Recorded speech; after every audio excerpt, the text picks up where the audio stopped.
What are your thoughts on book banning? Listen, like, sometimes there are things that people shouldn't be reading, you know? You gotta take it out of the schools, you gotta take it out of the public library systems. Well, What do you mean, what are my thoughts on book book banning? Well, do you think there are cases when it's the right thing to do? No. Oh, what about God, those Dr. Emily, Seuss books? Shut up. Don't make me bring nuance into this. There is nuance in all things, Kyle. No. I mean, generally. Not when you're looking at black and white. But what about all those shades of gray? There's 50 of them. Honestly, now I think about that, way too many colors used to categorize. You're having a field day at Sherwin-Williams, you know? Yeah, I mean, listen, there's also like a difference between banning and being like, all right, like we can advertise, perhaps push better material, you know? Not everything in a library, it needs to be on the forefront, you know?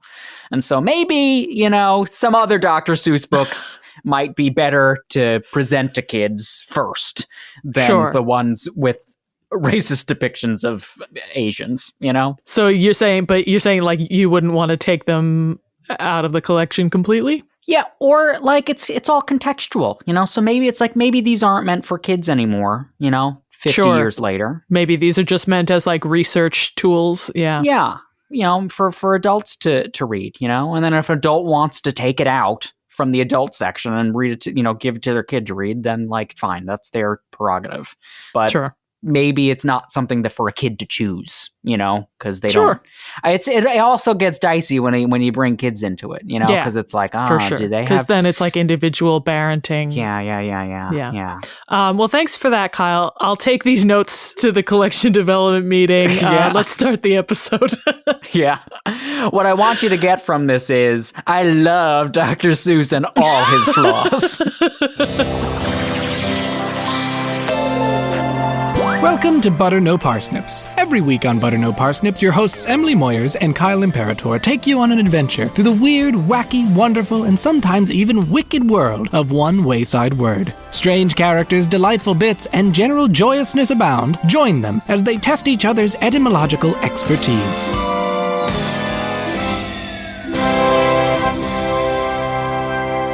Welcome to Butter No Parsnips. I'm Kyle Imperator. And I'm Emily Moyers. How you doing, Kyle?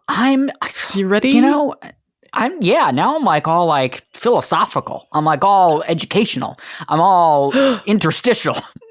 That's the third one I came up with. So you're going to tell me a word that ends with "ul" today. Is what I'm hoping for. I don't have a word that ends with "ul," but I do have a word. All right, tell me. All right, Kyle. Your word is bowdlerize. Bowdlerize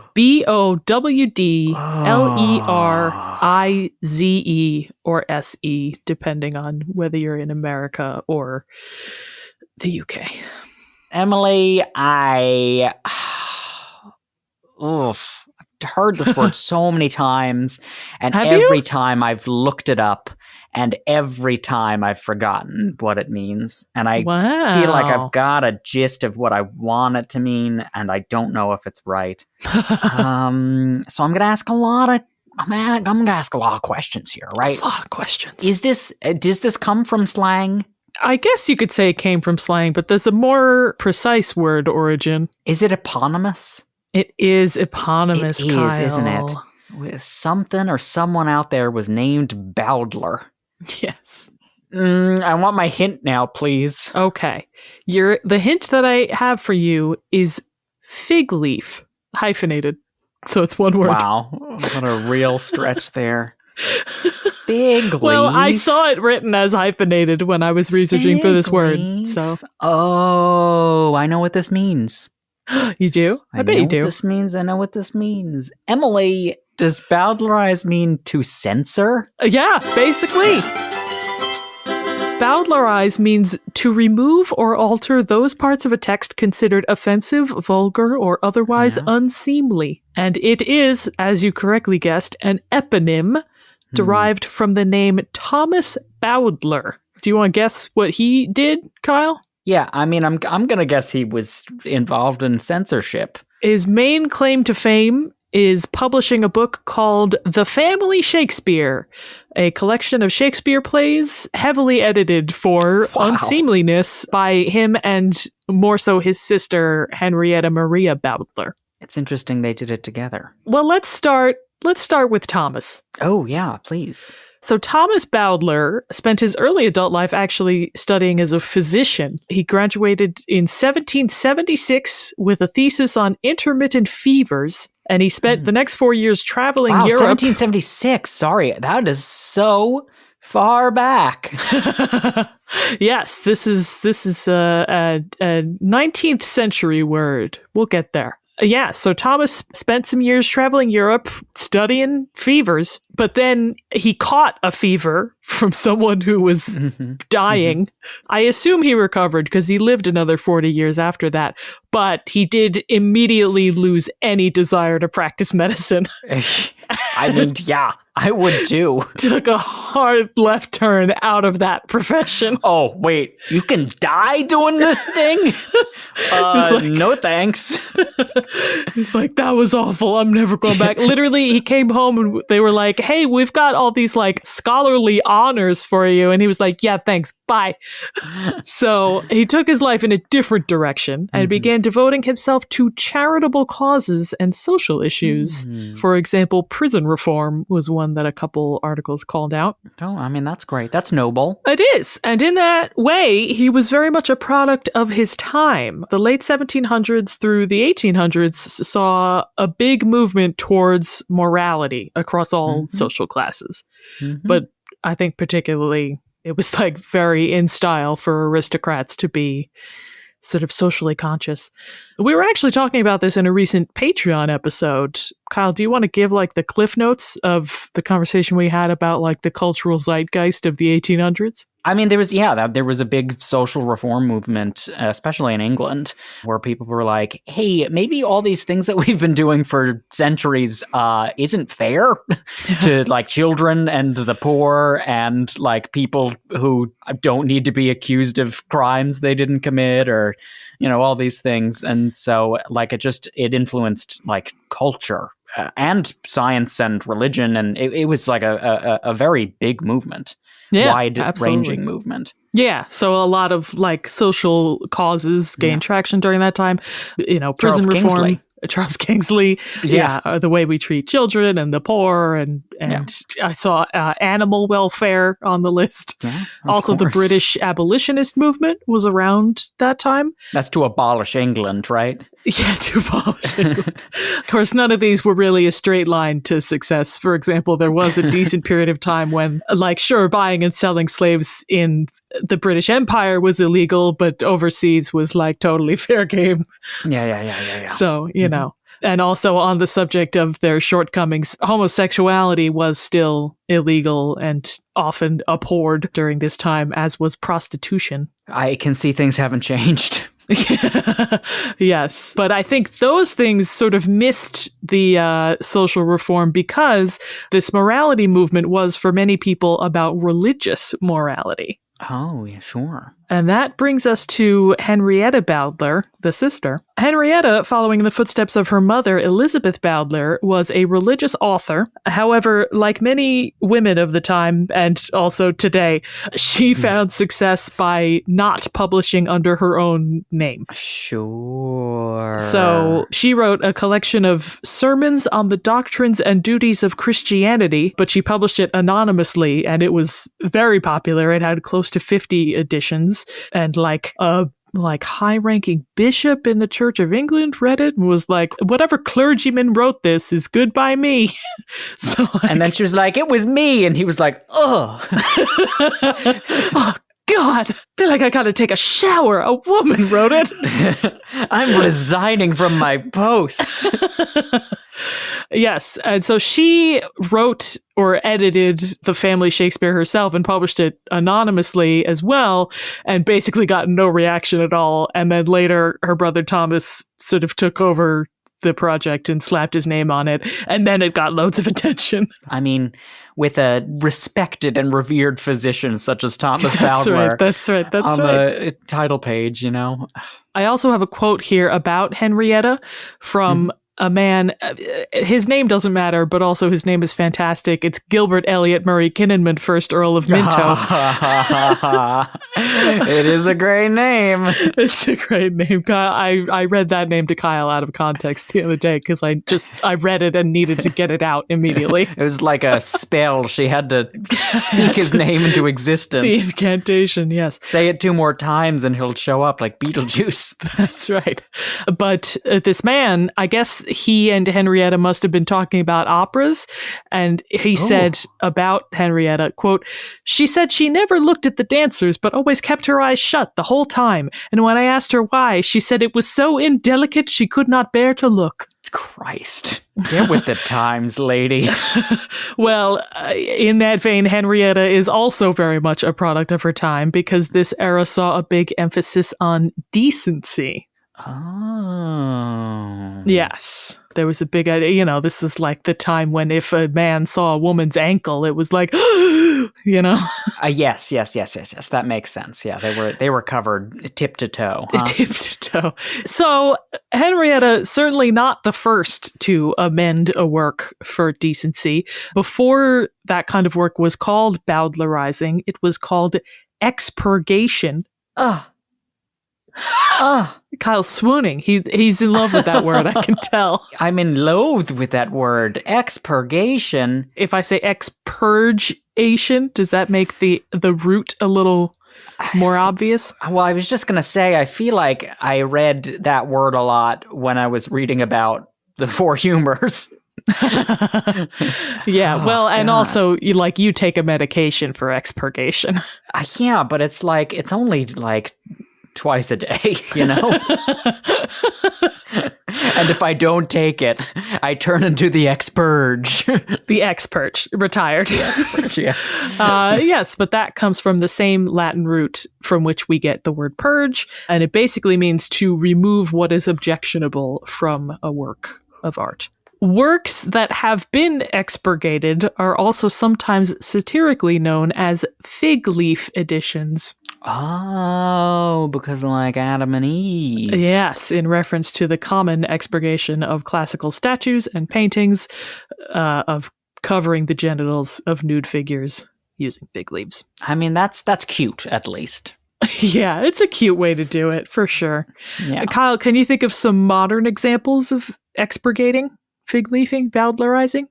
I mean, a very real one. I mean, I did an essay recently on Laura Ingalls Wilder and the Little House on the Prairie series, and there was a very racist statement in the original edition of the first book in the series that she later on was like, yeah, I didn't mean it that way, so I'm going to change it. And she did. And so now it's like, oh, it's not as racist against Native Americans, but still racist. But it's like, if you go back to the original text, and like, you cannot find any modern editions that use the original text. And it's like, wow, but that was really racist. And she said that.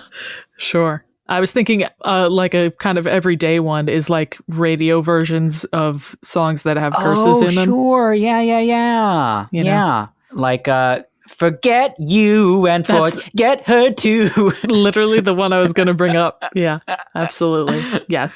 CeeLo Green definitely did not write Forget You, but that's the one that went out. I like when it's like a sci-fi show, they'll just replace the curse words with like made up curse words, but like that still have the same grit. Like what, Emily? Give us an example. Well, I was thinking the show Firefly, like first of all the characters swear in Mandarin, which is great, but there also are a Chinese? couple of like made up. Yeah. Because it's like super far in the future. So like, because like Mandarin is a language with like a lot of speakers today, there's a sort of vision of the future where like both English and Mandarin are like common languages that everybody knows. Fun. So they all curse in Mandarin, but then there's also like some made up curse words that have all run out of my head right now. But like clearly like one of them is an equivalent for the F word and another one is equivalent for the D word, something like that. I can't remember. That's great. I am going to spend the rest of this podcast thinking of what the D word is, but yeah. Pick one. There's a few. So, expurgating. We love it. We do it all the time. That's right. Hey, they're just like us. But Kyle, let's talk about this fig-leafed Shakespeare that the Bowdlers presented us with. Yes, please. So Henrietta's original edition from, I believe, 1807 was 4 volumes and contained 20 plays that she had edited for naughtiness. She wrote in her preface that her intention was, quote, to remove everything that could give just offense to the religious and virtuous mind. There's a market for that. Absolutely. And there certainly was then, but probably still now. So Thomas came in and did another edition, I think less than a decade later, where he took all of the 20 plays that Henrietta did and then added a few more. So his edition had 36 plays edited. His edition was to expurgate all references to his sister from the original edition. Truly. Well, and like if you read, like I was looking at other responses to the family Shakespeare, and they all just attribute it to Thomas, I think because they just didn't know. Because like no edition other than that first one had her name on it. So awful. Yeah, absolutely.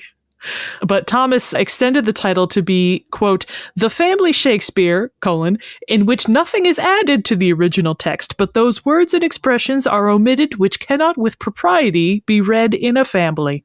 Because your wife and children couldn't possibly handle raw Shakespeare. But like also the concepts are so vulgar at some points.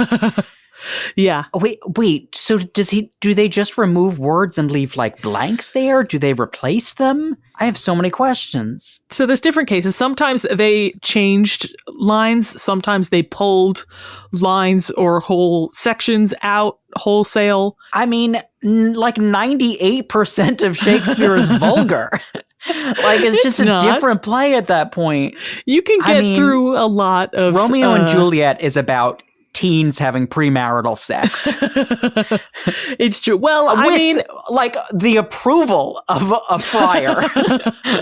Well, so the plot points are not changed, but like a lot of the sexual language and like comical allusions to sex or any allusions to like anything that feels rapey, like has been altered or omitted, which that last one I can kind of get behind. Sure. So I have an example here. I have a quote. So the original quote from the play Othello, spoken by the character Iago. Oof. Yeah. So we could just imagine the parrot. Oh, is Seth going to do his Gilbert Gottfried impersonation to read this? It's very good. It's very good. It's very true. Our producer Seth has a Gilbert Gottfried that can't be beat. I am one, sir, that comes to tell you your daughter and the Moor are now making the beast with 2 backs. So first of all, more antiquated word, but there it is in the play. Second of all, I bet that wasn't objectionable for Thomas. No, absolutely. That stayed in. That was fine. Making the beast with 2 backs. When I read that, it took me a minute to get that meant sex, but that might be the best allusion to sex I've ever heard. See, that's one of the Shakespeare sex analogies that I've known for a while. It's a good one. That's hilarious. It is very good. It paints a picture really well. Yeah. It's how I proposition women, honestly. Oh, boy. I mean, that explains a lot, Kyle. You're looking to make the beast with 2 backs tonight? A lot of pepper spray incidents. Yeah. So that line was taken by Thomas. Yeah, definitely the reference to the Moor stayed in. That was fine with him or Henrietta. I don't know which of them did which plays. Sure, so it could have been either of them. But the altered line is, your daughter and the Moor are now together. Wow, just straightforward. Just they're there. They're in the same room. I guess by this metric, it's probably also the breeziest Shakespeare of its time. It really cuts down a lot. Yeah. You know? Do Romeo and Juliet commit suicide? So other sinful acts are omitted. For instance, Ophelia's suicide in Hamlet has been changed to an accidental drowning. Oh my God. Wow. Yeah, I mean, wow. Yeah. I mean, incredible difference. Yes, for sure. But they were like, the people are supposed to like Ophelia. She can't commit a mortal sin. Yeah, wow. Yeah, I do have a quote from Romeo and Juliet. This is from the beginning of the play when Romeo is pining over the girl he met just before he met Juliet, Rosalind. In the original play, he's talking about like all of her good qualities and he's listing out. And among those, he says, quote, "She will not ope her lap to saint seducing gold."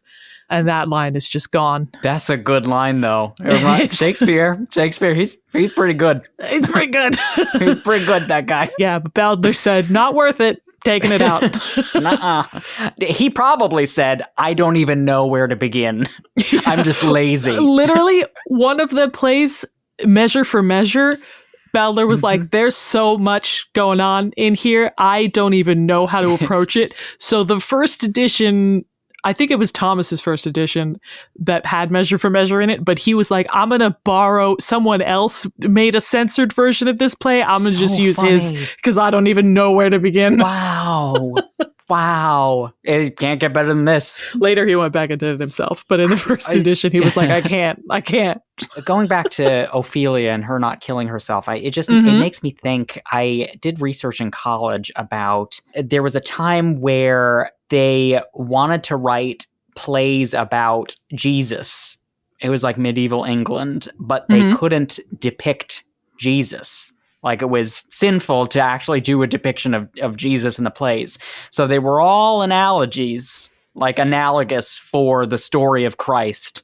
But they also couldn't depict him dying. So they all had happy endings. And it's just funny to think that there was a period of church entertainment in English history that didn't where include Jesus lived. Death. Yeah. He's right here. He's fine. And everybody, Jesus is in the audience tonight. Can we get a round of applause? Yeah, and actually on that note, the other big change throughout all the plays is that any exclamations of like, oh God, or Jesus, they've been replaced with heaven or other words that aren't blasphemy. Wow. I mean, I feel like someone could do a real good tongue-in-cheek performance of this nowadays. So let's talk about the responses to this. The immediate responses were like kind of mixed, but I think generally positive. The critical journal Blackwood's Magazine wrote that it was, quote, prudery in pasteboard, which I think is fantastic. While a rival critical journal called the Edinburgh Review sung its praises as a, quote, very meritorious publication. The word Bowdlerize actually came about within Thomas's lifetime, I think towards the end of his life, and not with a particularly negative connotation. A Bowdlerized version of something was just like the family-friendly version that an upstanding family man could present to his wife and children in security, which in a period very concerned with modesty was not an unpopular idea. Sure, and honestly, I mean, potentially useful nowadays based on what kids watch on YouTube. Sure. I mean, it's like the no fear Shakespeare, but also cleaner. And less telling you why things are happening. Yeah. The downfall of the Bowdler legacy, and I get this information courtesy of the book Encyclopedia of Censorship, which was co-written by a friend of the podcast, Jonathan Green. Oh, yeah, isn't that fun? I was like, what? According to that book, the downfall of the Bowdler legacy was at the hands of English author and journalist Richard Whiting. In a 1916 issue of the journal The English Review, Whiting published an article titled Bowdlerized, in which he outlines everything that is dumb and wrong about the family Shakespeare. I can't believe it took that long. Yeah, right about 100 years. Yeah. I guess just in time for like the cultural shift. Although the early 1900s were still very concerned with modesty. So you said 1916? Yeah. Yeah, I mean, it's on the cusp of the 20s, and and some of those in the middle of World revolutions. War One. Yeah, I think maybe there were all those soldiers, in the trenches who were reading Bowdlerized Shakespeare, and They were like, "Hey, man, I could die tomorrow. I want to hear the good stuff." Yeah, kiss me, Kate. I need some of that shrew in here, 10 things I hate about you. So yeah, Whiting talks about how, cutting all these lines loses aspects of the story. He talks about how omitting things to do with sex is like neglecting to teach young people, particularly young women, about a thing they should learn about. Yeah. And about how, like, hey, women can handle hearing stuff, Yes. Yeah. I have a quote here from Whiting's article. He says, quote, "Here and there, the faithful contrived to believe that the mind of the young person was still in leading strings, even when she was called upon to make her choice of several suitors, all perhaps equally odious or ridiculous in her esteem. Bowdler, we may be sure, would have cherished this illusion to the last as the precious survival of a golden age of nincompoopery." I like this guy. I like the cut of this guy's jib, Yeah. Anyone who uses nincompoopery in absolutely is good in my book. In a hit piece, yeah. So I think that was when the idea of bowdlerizing a work swayed from being an often positively viewed thing to an often negatively viewed thing. Wow. But I think it is fair to say that both perspectives persisted through the 20th century and to today. And we talked about it a little bit at the top, but you and I are very much in the book world.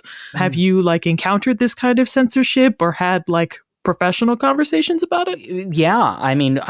At our library, me and a coworker for Banned Books Week, we did a presentation for the teens at our library, especially working in a teen department. A majority of books that are challenged nowadays are teen books, so it's especially prevalent from adults trying to shield teens' eyes from things.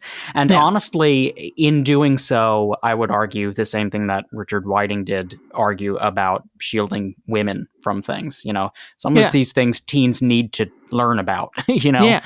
Or have a route to expressing and seeing themselves in. Yeah. And be able to have a conversation about these things. Yeah. Because then if they can't, it just breeds self-hatred or hatred of other or both. Yeah, exactly. And that's the note that I want to end this episode on.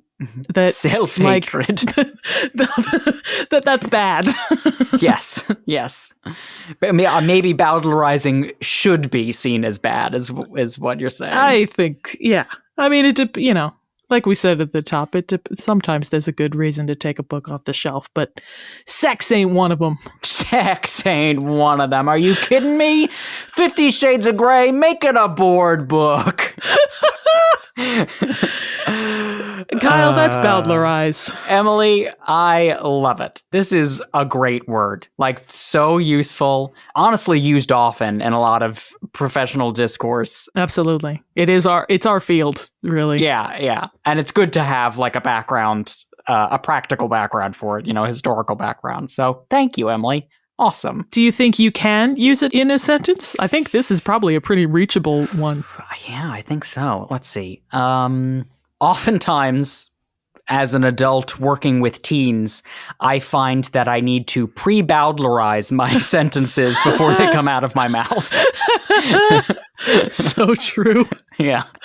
Yeah. Incredibly true. Because it is I'll hear the teens curse and my gut reflex is to be like, hey, watch your language. But that gut reflex doesn't happen when I speak. See, my gut reflex is, hey, watch your language. Kyle, let's play a game.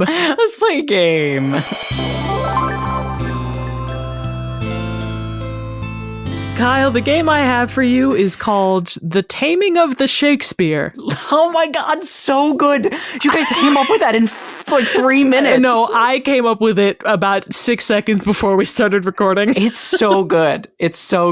Kyle, I am going to read you some lines from the original text of some Shakespeare plays, and I want you to guess whether the Bowdlerized family Shakespeare left the line as it is, if they altered the line, or if they omitted it altogether. This is good. This is good. And I'll just say, for our purposes, omitted means the whole line has been taken out. Altered might mean that some things have been taken out, but also some things were added or changed. Gotcha. So if it has any new words in it, it's altered. Mm-hmm. This first one is from Romeo and Juliet. It is spoken by the character Mercutio, and the line is, quote, "The bawdy hand of the dial is now upon the prick of noon." So do you think that was left, changed, or omitted? I'm trying to determine if this is a reference to genitalia. Body. I think it was altered. You got it. Do you want to guess at the new line? Oh. Or guess at what words were objectionable there? I think he changed body. I think that was probably, maybe prick. I don't know if that had a similar connotation that it does today. My guess is it is, because he changed that one too. It's the hand of the dial is now upon the point of noon. So he took out body and changed prick to point. Yep. Next one, from Titus Andronicus. This line was spoken by the character Aaron. I didn't know there was anyone in any Shakespeare play named Aaron. Well, yeah. Isn't he friends with Josh in that play? Yeah, it's those two skateboarding dudes. And Melanie. Yeah, absolutely. And the quote is great. The quote is, "Villain, I have done thy mother." That is such a good quote. I mean, that had to be omitted. Yeah, absolutely. There's nothing you could do to save that line. Yeah, absolutely not. Yeah, for sure. So, yeah, that one was taken out entirely. But what a loss. I mean, truly. All right, next one is from Othello, and it is spoken by the character Iago, again. "Twixt my sheets he has done my office." I mean, I assume he's referring to him having sex with. I think so. Philomena. I think that's what. What's I her haven't name? read Othello, Desdemona. but I think that's what's happening here. Oh, Othello's good, Emily. You should read Othello. It's one of my favorite Shakespeare plays. Oh man. I think he left it because he didn't get it. You think that one guess. just went over his head? Yeah. I think he was like, yeah, what's wrong with this? Yeah. He's like, "Twixt my sheets, you mean sheets of paper?" He's talking about an office. Pastry sheets. No, he changed that one. The new line is, "In my bed, he has done me wrong." I don't know if that's better, honestly. No, it's still saying the same thing, but I guess it's less florid. Yeah, less overt. I guess that line, it's even easier for it to go over someone's head. Yeah, it's like he short sheeted the bed, and that's he did me wrong. He played a little prank. All right, I have one more for you, Kyle. Okay. This is from Macbeth, and it is spoken by Lady Macbeth, and the quote is, "Out damned spot." Oh, what a great line. What a sad, sad woman. What a mad woman.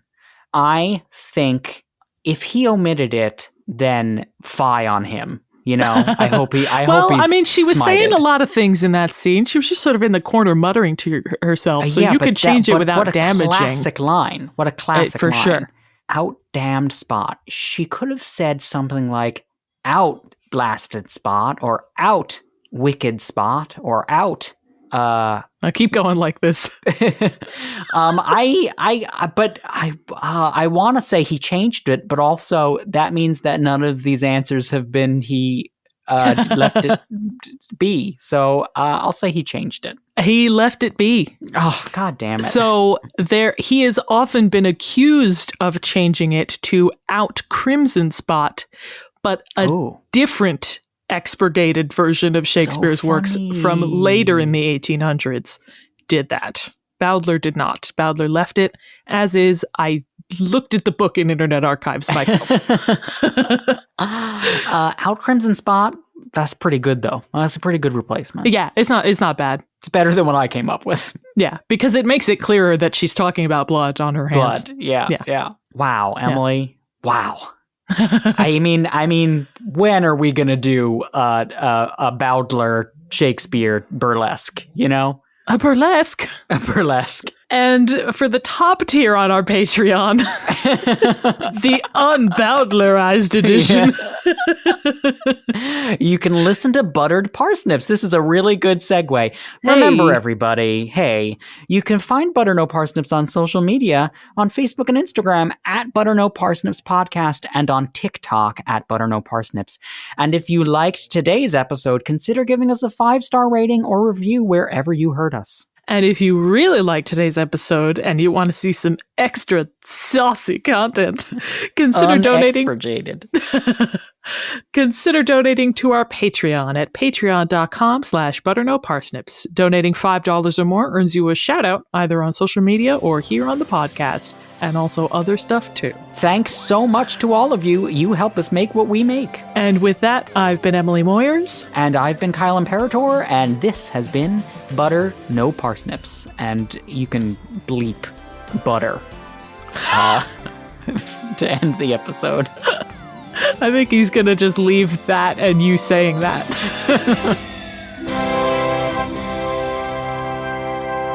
Butter No Parsnips is produced by Seth Glicksman, Kyle Imperator, and myself, Emily Moyers. The main theme and accompanying themes were composed by Kyle Imperator.